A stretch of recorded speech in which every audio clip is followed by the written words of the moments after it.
Hi, my name is Chris C. Cook with Maverick Records. We fix dollies, we buy dollies, we refurbish your dollies. We are your absolute go-to for all of your dolly needs. And I'm not talking about the little dollies that girls play with. I'm talking about real men wear used dollies. What we're talking about today is how to see if your tires, if you've got tires that are wearing funny, going bald, this is how to check it. How to check to see what's wrong with your dollies. I want to be very, very clear. In no way are we saying or ever have said that In The Ditch Dollys are a bad dolly. They're wonderfully designed. Those guys have done a great job in doing what they do, and we have never tried to say that they have bad dollies.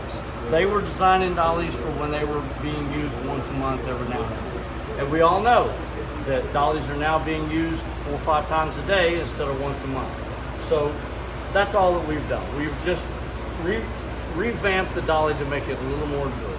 We're not worried about weight. We're not worried about, we're not worried about weight. We're just worried about whether it's going to be ready to go on the next car that you're going to dolly.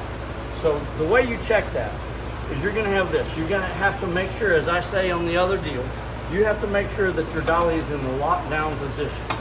Again, this works for college. This also goes for a college dolly. You have to go make sure that it is in the lockdown position. If you look at it and check it when it's in the up position, we don't care. We don't care what it's doing in the up position. It's only in the lockdown position that you're worried about.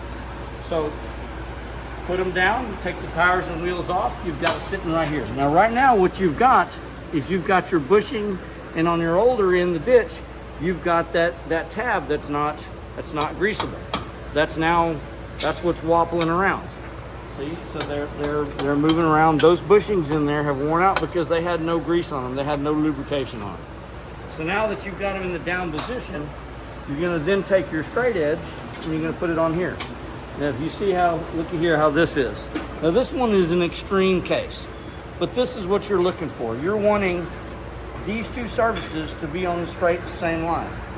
See, this one is obviously going to be going in a whole different direction. But even this one is bent too.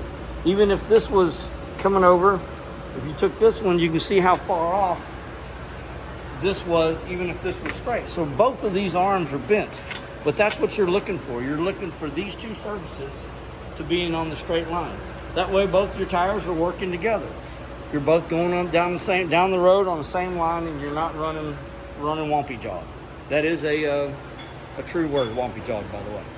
So that's how you check to see if you've got bad tires.